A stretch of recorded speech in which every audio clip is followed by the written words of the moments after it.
चाणक्य नीति भारतीय इतिहास का एक महत्वपूर्ण ग्रंथ है, जिसे कौटिल्य या विष्णुगुप्त के नाम से प्रसिद्ध चाणक्य ने लिखा था।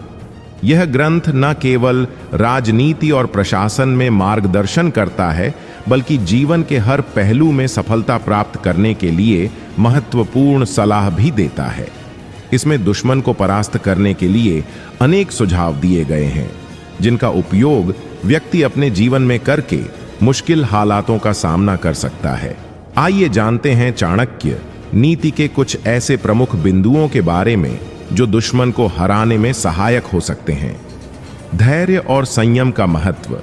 आचार्य चाणक्य कहते हैं कि धैर्य और संयम का पालन करना सबसे महत्वपूर्ण गुणों में से एक है। जब आप दुश्मन के सामने होते हैं तो अक्सर आपके सामने चुनौतियां और कठिनाइयां आती हैं। इन परिस्थितियों में धैर्य और संयम बनाए रखना आपको सही समय पर सही निर्णय लेने में मदद करता है। बिना सोचे समझे किया गया कोई भी कदम नुकसानदेह हो सकता है, इसलिए धैर्य और संयम से काम लेना हमेशा फायदेमंद साबित होता है। दुश्मन की कमजोरियों का पता लगाना। चाणक्य नीति में कहा गया है कि दुश्मन को हराने के लिए उसकी कमजोरियों का पता लगाना अत्यंत आवश्यक है। हर व्यक्ति की कुछ ना कुछ कमजोरियां होती हैं, और यदि आप इन्हें समझ लेते हैं तो आप दुश्मन को आसानी से पराजित कर सकते हैं। इसके लिए धैर्यपूर्वक दुश्मन के आचरण, उसकी कार्यशैली और उसकी आदतों का विश्लेषण करना जरूरी होता है। सही समय का इंतजार। चाणक्य कहते हैं कि किसी भी निर्णय या कार्य को करने से पहले सही समय का इंतजार करना चाहिए। यदि आप समय से पहले या बाद में कदम उठाते हैं तो आपको सफलता प्राप्त नहीं होगी। इसलिए दुश्मन के खिलाफ कोई भी कदम उठाने से पहले सही समय का इंतजार करना बहुत जरूरी है। सही समय पर किया गया कार्य सफलता की कुंजी होता है। दूसरों की मदद लेना।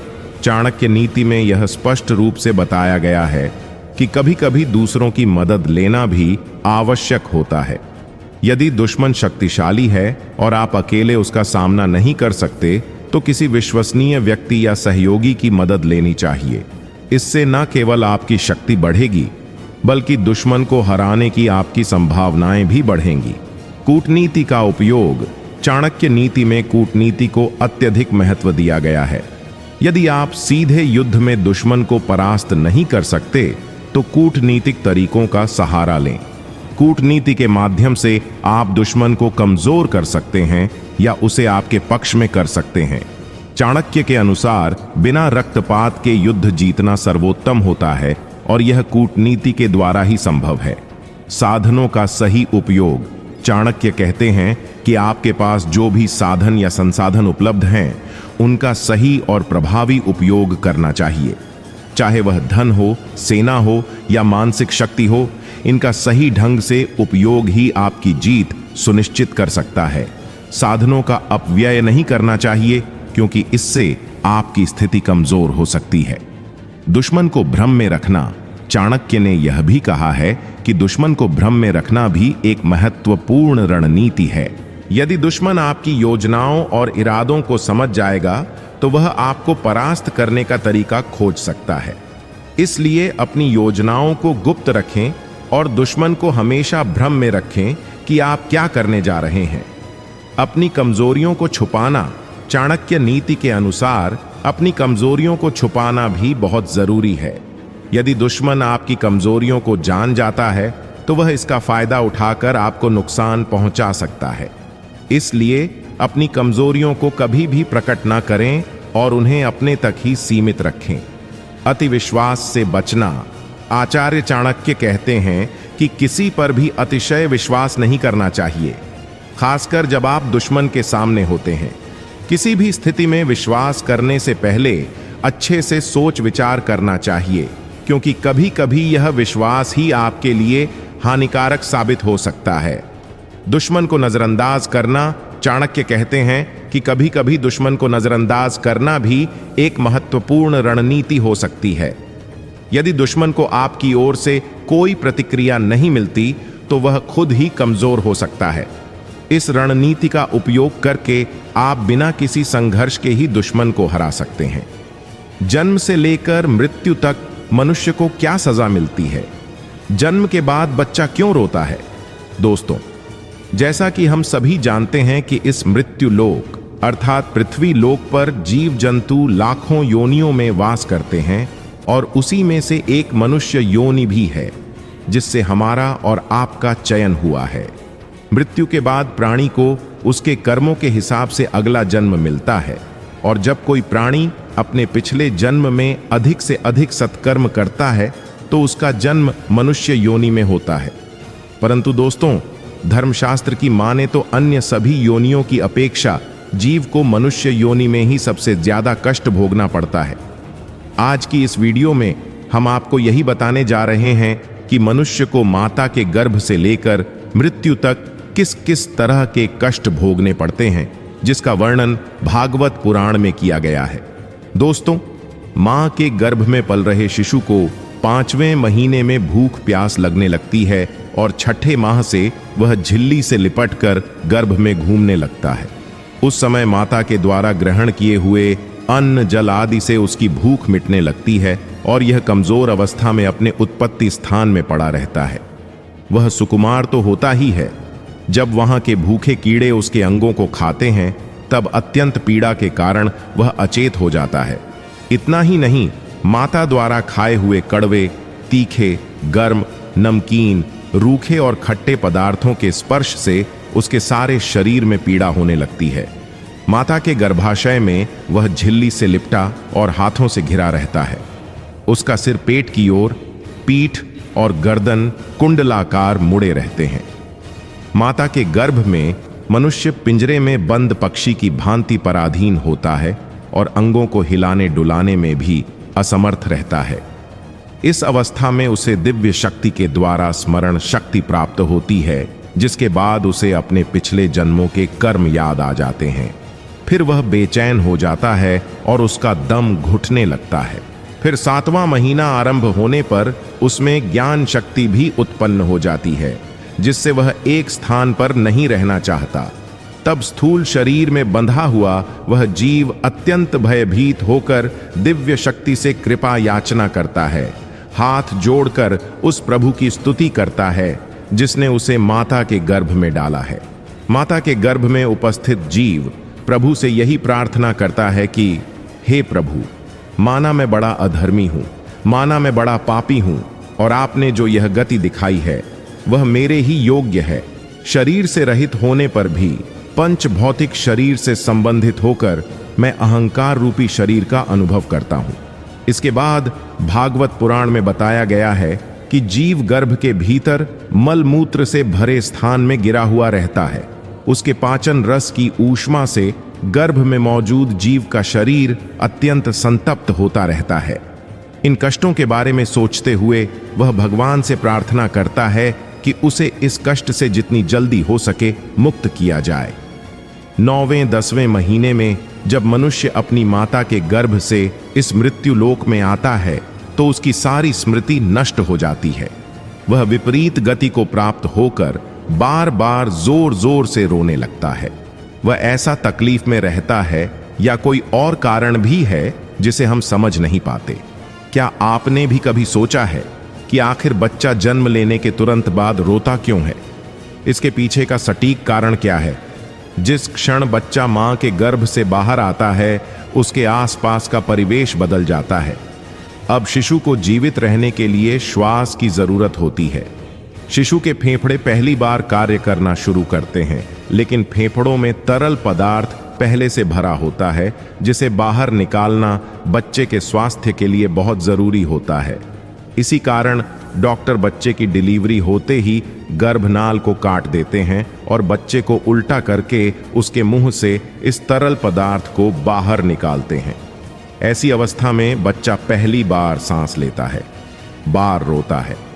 रोने की प्रक्रिया के दौरान बच्चा एक गहरी सांस लेता है, जिससे हवा फेफड़ों में प्रवेश करती है और फेफड़ों में भरा तरल पदार्थ बाहर निकल जाता है। इसीलिए बच्चे का पहली बार रोना उसके स्वस्थ होने का संकेत होता है। यदि बच्चा स्वयं से नहीं रोता तो डॉक्टर बच्चे की पीठ पर हल्के हाथ से थपकी देकर उसे रुलाने का प्रयास करते हैं, जिससे फेफड़ों में हवा जा सके और तरल पदार्थ बाहर आ सके। फिर माता पिता के द्वारा उसका पालन पोषण किया जाता है। शिशु अवस्था में जब मनुष्य को खाट पर सुला दिया जाता है तो उसे कीट आदि काटते रहते हैं, लेकिन तब उसमें शरीर को हिलाने अथवा करवट बदलने की सामर्थ्य न होने के कारण वह बड़ा कष्ट पाता है।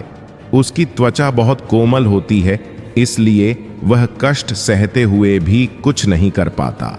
इसी तरह मनुष्य अपने जीवन के विभिन्न कष्टों का सामना करते हुए युवावस्था में प्रवेश करता है। इस समय यदि उसे सही मार्गदर्शन नहीं मिलता है तो अज्ञानता के कारण उसका क्रोध और अभिमान बढ़ जाता है। इसी अभिमान के कारण वह अन्य लोगों से द्वेष करने लगता है। इतना ही नहीं, फूटी बुद्धि और अज्ञानता के कारण मनुष्य मैं का अभिमान करने लगता है, जो शरीर के मृत्युपरांत अनेक प्रकार के कष्ट देता है। उसी अभिमान के कारण मनुष्य तरह तरह के कर्म करता रहता है, जिनके फलस्वरूप उसे बार बार संसार चक्र में जन्म लेना पड़ता है।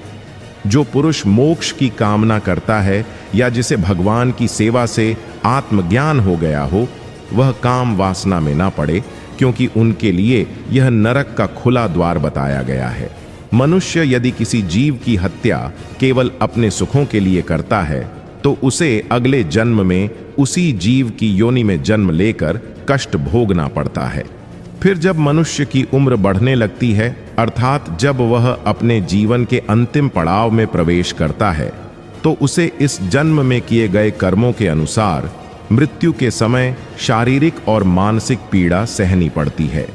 यदि कोई मनुष्य अपने माँ बाप की बुढ़ापे में सेवा नहीं करता या उन्हें घर से निकाल देता है, तो उसकी संतान भी बुढ़ापे में उसके साथ वैसा ही व्यवहार करती है जैसा उसने अपने माँ बाप के साथ किया था। यह जीवन चक्र निरंतर चलता रहता है। जब मनुष्य मृत्युशैया पर होता है तो उसे दिव्य शक्ति प्राप्त होती है और वह अपने कई जन्मों के कर्म याद करने लगता है। यह स्मरण होते ही वह विलाप करने लगता है और भगवान से बार बार विनती करता है, हे प्रभु, मुझे इस जन्म मरण के चक्र से मुक्ति दिलाओ। मैं क्या करूं जिससे मुझे आपके चरणों में शरण मिल सके। उस समय वह अपने द्वारा किए गए बुरे कर्मों को याद कर बार बार रोता है। वह सोचता है कि मैं अपने कर्मों के बारे में अपने परिवार को बता दूं, किंतु वह ऐसा नहीं कर पाता। तब भगवान उसे कहते हैं, जब तुम्हारे पास अच्छे कर्म करने का अवसर था, तब तुम काम, क्रोध और लोभ में फंसकर बुरे कर्म कर रहे थे। अब जब तुम्हें कष्ट भोगना पड़ रहा है तो तुम मुक्ति की आशा कर रहे हो। ऐसा कभी नहीं हो सकता। अगले जन्म में अच्छे कर्म करना ताकि तुम्हें मेरी शरण में स्थान मिल सके।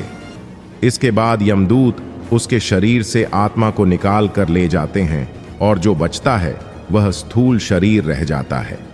इसलिए मनुष्य को चाहिए कि वह भगवान द्वारा दिए गए मनुष्य रूपी जीवन में अधिक से अधिक सत्कर्म करे, ताकि वह जन्म मृत्यु के चक्र से स्वयं को मुक्त कर सके और सदा के लिए भगवान के चरणों में अपना स्थान बना सके। अतः यदि हम यह मान लें कि आत्मा का अस्तित्व होता है, तो वह मानव रूप में कैसे जाहिर होगा?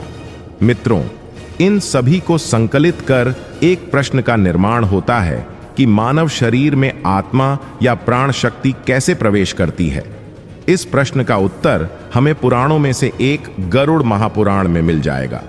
आइए आपको बताते हैं। गरुड़ पुराण के अनुसार आत्मा शरीर में कैसे प्रवेश करती है। गरुड़ पुराण में जन्म, मरण, पाप, पुण्य आदि अनेक विषयों के बारे में विस्तार से बताया गया है। गरुड़ पुराण में इस बात की व्याख्या की गई है कि मृत्यु के बाद जिस आत्मा या जीव को फिर से धरती पर जन्म लेना पड़ता है, वह आत्मा मां के पेट में कैसे प्रवेश करती है, अर्थात आत्मा शरीर में कैसे प्रवेश करती है। इससे जुड़ी संपूर्ण जानकारी के लिए वीडियो के अंत तक जरूर बने रहिए। गरुड़ पुराण के अनुसार गर्भधारण के समय माता पिता के भाव के अनुसार उनके आसपास एक सूक्ष्म स्पंदन स्तर वाला क्षेत्र बन जाता है। यह क्षेत्र वैसी आत्मा को आकर्षित करता है जिसका स्पंदन उससे मिलता जुलता हो। जिस आत्मा का स्पंदन स्तर उस क्षेत्र से मेल खाता, वह आत्मा उसकी ओर आकर्षित होती है। आकर्षित आत्मा मां के गर्भ के आसपास मंडराती रहती है। अनुवांशिक प्रक्रिया तो शुरू हो जाती है, लेकिन गर्भ के आसपास रहने से यह आत्मा महत्वपूर्ण हो जाती है और अपना बल लगाना शुरू कर देती है। यह आत्मा जीव कोशों के विभाजन की गति को बढ़ा देती है। इस दौरान सबसे महत्वपूर्ण अंग जिसका गठन होता है वह हृदय है। इसके पश्चात निर्देशित होकर बाकी अंगों को पोषण मिलता है। योग विज्ञान के अनुसार शारीरिक शरीर के साथ साथ आध्यात्मिक शरीर का भी विकास होता है और प्राण शक्ति अर्थात आत्मा के बहाव के लिए एक संचार मार्ग उत्पन्न होता है। यहाँ इसे कई सारे मार्ग मिलते हैं और यह ऊर्जा का भंवर बन जाता है। अध्यात्म में इन्हें चक्र और बिंदु कहा जाता है। हालांकि कई यौगिक परंपराओं में यह चक्र महत्वपूर्ण होते हैं। यह इस प्रकार है: मूलाधार, स्वाधिष्ठान, अनाहत, विशुद्ध, आज्ञा और सहस्रार। जब सिर का गठन भली भांति हो जाता है तो इसके पश्चात जैसे ही ब्रह्मरंध्र का सृजन होता है तब आत्मा उसी द्वार से प्रवेश करती है। ब्रह्मरंध्र सिर के पश्च कपाल क्षेत्र में होता है। इसे अध्यात्म के अनुसार 7 चक्रों में से एक सहस्रार चक्र और बिंदु माना गया है। जिस क्षण ब्रह्मरंध्र पूरी तरह से सुरक्षित हो जाता है, आत्मा उसी बिंदु से शरीर में प्रवेश करती है। यह प्रक्रिया भ्रूण के विकसित होने के 3 माह के अंतर्गत ही होती है। मुख्यतः आध्यात्मिक यात्रा को बिंदुओं या चक्रों में अंतःकरण के फैलाव के रूप में वर्णित किया जाता है। क्या आप जानना चाहते हैं कि वास्तव में आत्मा का वास कहाँ होता है? आत्मा का वास हृदय में होता है।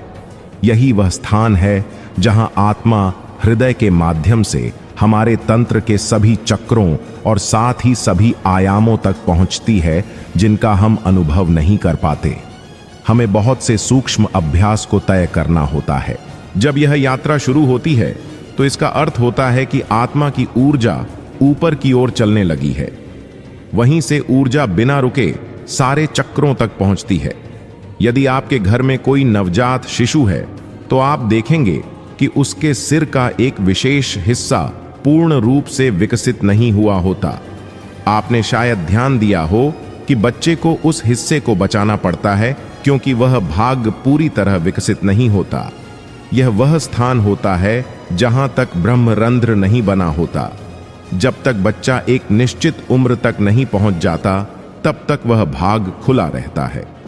योगी शब्दावली में इसे ब्रह्मरंध्र कहा जाता है, जिसका वर्णन हमने पहले भी किया था। रंध्र एक संस्कृत शब्द है जिसका अर्थ मार्ग, छोटा छिद्र या सुरंग होता है। यह शरीर में वह स्थान है जिसके माध्यम से जीवन प्राण में प्रवेश करता है। क्योंकि जीवन में आ गया है, इसलिए जीवन अपने विकल्पों को खुला रखता है। यह देखता है कि क्या यह शरीर उसे कायम रखने में सक्षम है या नहीं। जीवन प्रक्रिया में इतनी जागरूकता होती है कि वह अपने अस्तित्व के लिए शरीर को अनुपयोगी समझते ही छोड़ देगा। जीवन उसी स्थान से शरीर छोड़ना चाहता है जहां से वह आया था। जिस प्रकार एक अच्छा मेहमान हमेशा सामने के दरवाजे से आता है और उसी से बाहर जाता है, उसी प्रकार आत्मा भी शरीर में प्रवेश और निकास के लिए उसी मार्ग का उपयोग करती है। यदि वह पीछे के दरवाजे से निकल जाती है तो इसका मतलब है कि शरीर शुद्ध हो गया है। यहां तक कि जब आप एक दिन शरीर छोड़ते हैं तो यदि आप सचेत रूप से शरीर के किसी भी हिस्से से निकलते हैं तो यह ठीक है। लेकिन यदि आप ब्रह्मरंध्र के माध्यम से शरीर छोड़ सकते हैं तो यह शरीर छोड़ने का सबसे अच्छा तरीका है। यदि जीवन प्राण में प्रवेश करता है और उसे अनुपयुक्त पाता है क्योंकि वह शिशु बनने के लिए विकसित होता है, तो वह निकल जाता है। इसीलिए एक द्वार खुला रखा जाता है। यही कारण है कि भारतीय संस्कृति में एक गर्भवती महिला के चारों ओर एक अलग तरह का श्रवण बनाने के लिए कई सावधानियां बरती गई हैं। हम आजकल यह सब कर रहे हैं, लेकिन यह इस उम्मीद से किया जाता है कि जो आपके घर में आता है वह आप दोनों से कहीं बेहतर हो। इसलिए एक गर्भवती महिला को एक निश्चित अवस्था में रखा जाता है। सही प्रकार की अगरबत्ती हो, ध्वनियों और खाद्य पदार्थों के साथ सब कुछ किया जाता है ताकि उसका शरीर ऐसी अवस्था में हो कि यह सही तरह की प्राणी को निमंत्रण दे सके। ब्रह्मरंध्र के बारे में बहुत सी बातें होती हैं और इसके बारे में कई किताबें भी लिखी गई हैं। इन्हीं से जुड़ा एक तथ्य यह भी सामने आता है कि कई लोग अपने सिर के ऊपर या माथे के बीच में चीजों की कल्पना करना शुरू कर देते हैं। वे हमेशा कई चीजों की कल्पना करते रहते हैं। आपको यह समझने की आवश्यकता है कि आप जहां भी मन को केंद्रित करते हैं वहां कुछ हलचल अवश्य होगी। इसे आप ऐसे समझ सकते हैं कि शरीर के जिस भाग पर आप ध्यान केंद्रित करेंगे उस हिस्से में आप कुछ सनसनी महसूस करेंगे। शरीर में तरह तरह के चक्र होते हैं, जिनमें से अंतिम 2 चक्र शरीर के स्थित होते हैं। यदि आपकी भौतिकता से परे एक आयाम आपके भीतर एक निरंतर सक्रिय प्रक्रिया बन जाता है तो कुछ समय बाद यह 2 चक्र जो आमतौर पर निष्क्रिय होते हैं सक्रिय हो जाते हैं। यदि वे सक्रिय हो जाते हैं तो आपके सिर पर एक एंटीना जैसा बन जाता है जो आपको जीवन का एक निश्चित दृष्टिकोण देता है। इसी के साथ आपको यह भी बता दें कि आत्मा के 3 स्वरूप माने गए हैं, जीवात्मा, प्रेतात्मा और सूक्ष्म आत्मा। जब भौतिक आत्मा का वास शरीर में होता है तो उसे जीवात्मा कहते हैं। जब इसके मन में वासना और कामना आती है तो उसे प्रेतात्मा कहा जाता है। यही आत्मा जब सूक्ष्म रूप से शरीर में प्रवेश करती है तो उसे सूक्ष्म आत्मा कहा जाता है। जब आपकी आत्मा आपसे बात करना शुरू करती है तो वह किसी बहुत ही केयरिंग पेरेंट की तरह नहीं, बल्कि आपका ईमानदार सत्य बताने वाले ऐसे स्पष्ट वक्ता की तरह करती है जो आपकी सुविधा से ज्यादा आपके विकास की चिंता करती है। आत्मा अपने संदेश कभी मीठी भाषा में नहीं देती, क्योंकि वह जानती है कि उसे जो कहना है वह आपके विकास के लिए, दुनियावी भ्रमों से आपकी मुक्ति के लिए और आपके अपने वास्तविक जीवन के लिए महत्वपूर्ण है। उसके मैसेजेस कई बार क्रूर होते हैं, जो आपको पहाड़ी हवा के प्रहार की तरह सुन सकते हैं, आपकी इंद्रियों को झकझोर सकते हैं। लेकिन वह क्या करें, उसका उद्देश्य आपको कंफ्यूजन से भरी उस दुनिया से जगाना है जिसमें आप रह रहे हैं। एक ऐसी स्थिति जहां भ्रम और भटकाव ने आपको बांध रखा है, जहां सतही चीजों ने आपके जीवन की गहरी चीजों को दबा दिया है और जहां आप जो जीवन जी रहे हैं वह वास्तव में आपका अपना नहीं, बल्कि एक छाया मात्र है, जो तब आपका हो सकता था यदि आपको किसी ने सच्चाई से पहले ही परिचित कराया होता। तो कौन से सच आपकी आत्मा आपको किस रूप में बताती और समझाती है, यही आज आपको बताऊंगा। जीवन में वास्तव में कुछ हासिल करना चाहते हैं तो सबसे अधिक खुद को सुनना होगा और सुनने से ज्यादा उसे ठीक ढंग से समझना होगा। आपने कई सालों तक ऐसे लक्ष्यों और महत्वाकांक्षाओं का पीछा किया है जो वास्तव में कभी आपके थे ही नहीं। वे समाज, परिवार या संस्कृति द्वारा आप पर थोपे गए थे, जो आपकी आंतरिक शांति से ज्यादा आपकी उत्पादकता, आपकी संतुष्टि से ज्यादा आपकी सफलता और आपके ऑथेंटिक होने से ज्यादा बाहरी दिखावे को महत्व देते थे। एक बार सोचकर देखिएगा कि आप अभी तक केवल बाहरी अपेक्षाओं के अनुसार जीवन जी रहे हैं और उन मानकों को पूरा करने का प्रयास कर रहे हैं जो आप जानते हैं कि आपकी इनर सेल्फ के साथ रेसोनेट नहीं होते। लेकिन जब आपकी आत्मा बोलना शुरू करती है तब आपको यह पता चलता है कि आप जो जीवन जी रहे हैं वह आपकी ओरिजिनलिटी से ज्यादा लोगों से कंफर्मेशन पाने का है। आपको एहसास होता है कि आप एक ऐसी सीढ़ी चढ़ रहे हैं जो गलत दीवार से लगी हुई है, और इसी एहसास के साथ गहरे नुकसान की फीलिंग आती है। लेकिन यह नुकसान भी आवश्यक है, क्योंकि यह किसी अधिक सार्थक चीज के लिए रास्ता साफ करता है। असफलता का डर, लिए गए निर्णय के गलत हो जाने का डर, अज्ञात का डर, इन सभी ने आपको वह पाने से रोक रखा है जो आप वास्तव में चाहते हैं। हालांकि आपकी आत्मा इन डरों को वैलिड बैरियर्स नहीं मानती। यह उनकी वास्तविकता को जानती है कि यह सब आपको सुरक्षा के भ्रम में डाले रखने के लिए आपके मन द्वारा बनाए गए लिमिटिंग बिलीफ्स हैं, जो अंततः आपको बड़ा नहीं होने देते। जब आपकी आत्मा बोलती है तो वह आपको इन डरों के चारों ओर घूमने के बजाय इन्हीं के माध्यम से आगे बढ़ने और इनमें से होकर इनके पार निकल जाने के लिए मोटिवेट करती है। यह आपको बताती है कि किसी भी डर से पार जाने का एकमात्र तरीका उस चीज का सामना करना है जिससे आपको सबसे ज्यादा डर लगता है। कॉमन लैंग्वेज में इसे डर के आगे जीत कहते हैं, लेकिन वास्तव में आप डर को कभी जीत नहीं सकते, बल्कि इसे समझकर, इसे अपनाकर ही इसके पार जा सकते हैं। और जब आप ऐसा करते हैं तो आपको पता लगता है कि डर दुश्मन नहीं होता, बल्कि यह आपके जीवन के उन क्षेत्रों की ओर इशारा करता है जहां आपको सबसे ज्यादा काम करने की जरूरत है। अब आपके अंदर पैदा हुए इस नए साहस के साथ आप अपने रिश्तों का पुनर्मूल्यांकन करते हैं। आप पाते हैं कि उनमें से कई संबंध वास्तविक लगाव के हैं ही नहीं, बल्कि वे किसी मतलब, किसी आदत या सामाजिक दायित्व की वजह से बने हैं। आपकी आत्मा आपको बताती है कि सच्चा संबंध दुर्लभ है। इसके लिए एम्पैथी, ऑनेस्टी और आपकी जो भी वास्तविकता है उसके लिए आपको अपनाया जाना चाहिए, ना कि उस मुखौटे के लिए जो आपने सामाजिक रूप से फिट होने के लिए पहन रखा है। और यह पता चलना वास्तव में दर्दनाक है, क्योंकि इसका मतलब है कि आपके जीवन में अब कुछ लोग नहीं रह सकते।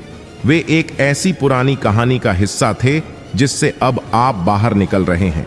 लेकिन इन रिश्तों को छोड़ देना खुद को खाली करना नहीं है, यह उन लोगों के लिए जगह बनाने जैसा है जो उस नई कहानी के पात्र हैं जो अब आप लिखना शुरू कर रहे हैं। यह समझने के बारे में है कि जैसे जैसे आप विकसित होते हैं, वैसे वैसे आपके साथ रहने वाले लोगों को भी विकसित होना होगा। और सच्चे दोस्त वे हैं जो आपकी प्रोग्रेस को सपोर्ट करें, भले ही उससे उनका कोई फायदा ना हो। दूसरी सच्चाई जो आपकी आत्मा आपको बताती है वह यह है कि आपके अधिकार दुख आपके स्वयं के द्वारा उत्पन्न किए गए हैं।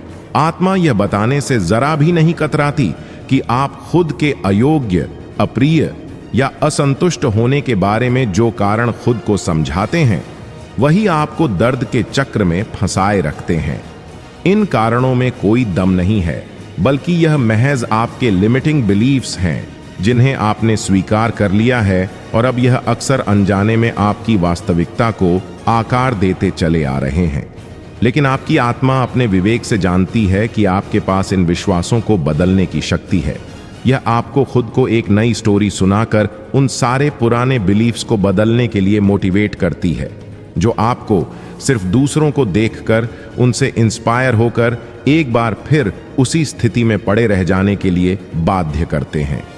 बहुत आसान होते हुए भी शुरू में यह काम आसान नहीं लगता, क्योंकि इसके लिए आपको अपने उन हिस्सों का सामना करना पड़ता है।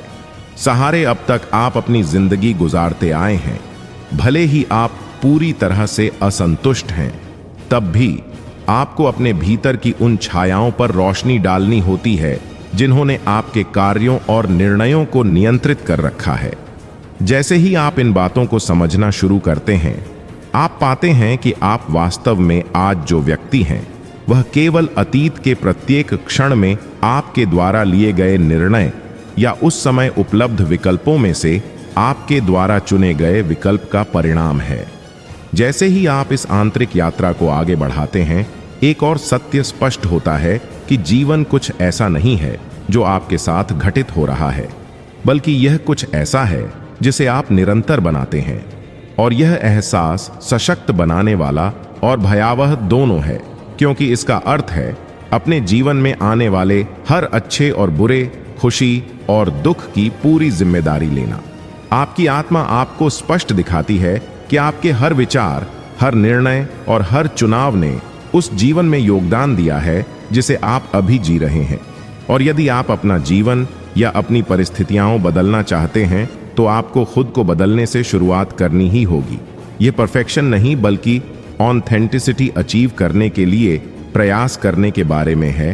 अपने बाहरी जीवन को अपनी आंतरिक सच्चाई के साथ जीने के बारे में है, या उस तरीके से जीने के बारे में है जो आप हैं, न कि उस तरीके से जो आप सोचते हैं कि आपको होना चाहिए या जो दूसरे आपको बनाना चाहते हैं।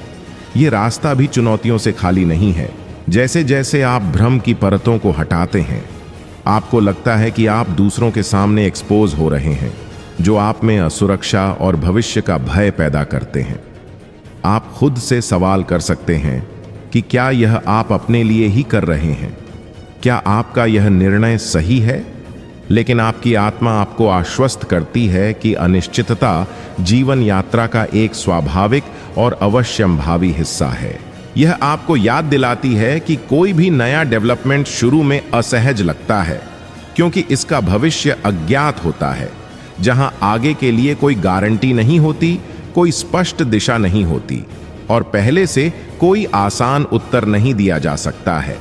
फिर भी रियल ट्रांसफॉर्मेशन इसी अनसर्टेनिटीज के बीच में होता है। आपका ट्रू सेल्फ इसी संदेह और भय के बीच में ही पनपता है। जैसे जैसे आप इस मार्ग पर चलते हैं, आप यह देखना शुरू करते हैं कि जीवन दर्द से बचने के बारे में नहीं है, बल्कि इसे मानवीय अनुभव के अनटाले जा सकने वाले हिस्से के रूप में गले लगाने के बारे में है। आपकी आत्मा आपको सिखाती है कि दर्द कोई ऐसी चीज नहीं है जिससे डरना या जिसका विरोध करना चाहिए, बल्कि यह कुछ ऐसा है जिसे महसूस किया जाना चाहिए, जिससे समझकर कुछ सीखा जाना चाहिए। यह आपको दिखाती है कि हर दर्दनाक अनुभव अपने साथ एक सबक, एक उपहार और विकास का एक अवसर लेकर आता है। भले ही आपके पुराने अनुभव इस बात को घिसी-पिटी बता दें, लेकिन यह एक सच्चाई है जिसे आप गहरे आंतरिक स्तर पर खुद भी जानते और महसूस करते हैं। आपके पुराने घावों ने आपको कमजोर नहीं, बल्कि आपकी पहचान को सहन करने की आपकी ताकत से कराई है। ये आपको उन लड़ाइयों की याद दिलाते हैं जो आपने लड़ी हैं और उन पर विजय पाई है। इन्होंने आपके भीतर एक लचीलापन विकसित किया है और जैसे जैसे आपने इन घावों को ठीक किया है, आप अधिक दयालु, अधिक सहानुभूतिपूर्ण और दूसरों की पीड़ा को अधिक समझने वाले बन गए हैं। यह करुणा केवल दूसरों तक ही सीमित नहीं है, बल्कि आप तक भी है। आपकी आत्मा आपको खुद के प्रति अधिक दयालु होने, अपनी गलतियों के लिए खुद को माफ करने और उन समयों के लिए ईश्वरीय विधान के रूप में सांत्वना देती है जब आप अपनी अपेक्षाओं पर खरे नहीं उतरे। यह आपको एक क्लियरिटी देती है कि आप अपनी असफलताओं से परिभाषित नहीं होते, बल्कि आप उनसे कैसे उभरते हैं इससे परिभाषित होते हैं। यह आपको याद दिलाती है कि आत्मिक प्रगति सिर्फ खुद को अच्छी लगने वाली इच्छाओं को तृप्त करने के बारे में नहीं है, बल्कि अपने स्वयं के कल्याण के लिए अपने आप से उसी देखभाल और दयालुता के साथ व्यवहार करने के बारे में है जैसा आप अपने किसी प्रियजन के साथ करते हैं। और जब आप अपने भीतर इस आत्म प्रेम को विकसित कर लेते हैं, तब आप पाते हैं कि यह तो बाहर की ओर भी फैलकर आपके जीवन के हर पहलू को प्रभावित कर रहा है, यहाँ तक कि आपके रिश्तों से लेकर आपके काम और आपके अल्टीमेट उद्देश्य की भावना तक को भी। और हाँ, उद्देश्य एक और सत्य है जिसके बारे में आपकी आत्मा आपको बताती है। यह आपको समझाती है कि आपका उद्देश्य कोई ऐसी चीज नहीं है जो आपके बाहर किसी नौकरी, किसी पदवी या किसी भूमिका में निहित है, बल्कि वास्तव में यह कुछ ऐसा है जिसे आपको अपने भीतर खोजना है। आपका उद्देश्य यह नहीं है कि आप क्या कर रहे हैं, बल्कि यह पता लगाना है कि आप कौन हैं। यह आपके मूल्यों के अनुरूप जीने के बारे में है। दुनिया में दूसरों के जीवन में आपके माध्यम से क्या सार्थक हो सकता है, इस तरह से योगदान देने के बारे में है, फिर चाहे यह कितना भी छोटा क्यों ना हो। यह उद्देश्य बहुत बड़ा या दुनिया को दिखाने वाला होना जरूरी नहीं है। यह सिंपली दयालु, ईमानदार और अपने अच्छे गुणों को दूसरों में डालने के इरादे जितना सरल हो सकता है। आपकी आत्मा आपको याद दिलाती है कि उद्देश्य एक मंजिल नहीं, बल्कि एक यात्रा है जिसके सुंदर दृश्य तब प्रकट होते हैं जब आप इसके मार्गदर्शन को सुनते हैं, इसकी बुद्धि पर भरोसा करते हैं और इसके निर्देशों को फॉलो करते हैं। और जो अंतिम सत्य आपकी आत्मा आपसे बोलती है, वह आपको तोड़ने के लिए नहीं, बल्कि आपको बनाने के लिए होता है। यह आपको कम करने के लिए नहीं, बल्कि आपको ऊपर उठाने के लिए होता है। वह आपको याद दिलाती है कि आप वास्तव में कौन हैं, आपके पास कितनी शक्ति है और आपके भीतर कितनी क्षमता है। जैसे ही आप इन सत्यों को अपनाते हैं और उन्हें अपने जीवन में एकीकृत करते हैं, आप देखना शुरू करते हैं कि आत्मा पहेलियों और रहस्यों के रूप में नहीं बोलती, बल्कि एक ऐसी भाषा में बोलती है जो सरल, प्रत्यक्ष और गहन है। ये सत्य की भाषा बोलती है, एक ऐसा सत्य जिसे सुनकर और समझकर आप अपने जीवन को उन तरीकों से बदल सकते हैं जिनके बारे में आपने कभी सोचा भी नहीं होगा। इसलिए अपनी आत्मा की बात किसी डर, प्रतिरोध या पहले से भरे हुए विचारों के साथ नहीं, बल्कि एक नए खुलेपन और जिज्ञासा के साथ सुने और इसके सत्य को आपको उस जीवन की ओर ले जाने दें जिसके लिए आप वास्तव में बने हैं, जिसके आप हकदार हैं। मैं जानता हूं कि आपकी आत्मा भी आपसे कई बार इस तरह से बात करने का प्रयास करती है और कई बार आपको लगता होगा कि आपको उसकी बात मान लेनी चाहिए, लेकिन आपके भीतर बैठे पुराने विश्वास आपके इस नए निर्णय को हरा देते हैं। तो अब आपको सोचना है कि आज के बाद आपको क्या करना है। दोस्तों, आज की यह वीडियो आपको अच्छी लगी हो तो हमारे चैनल को सब्सक्राइब जरूर करें। मिलते हैं अगली वीडियो में। आप अपना ख्याल रखें।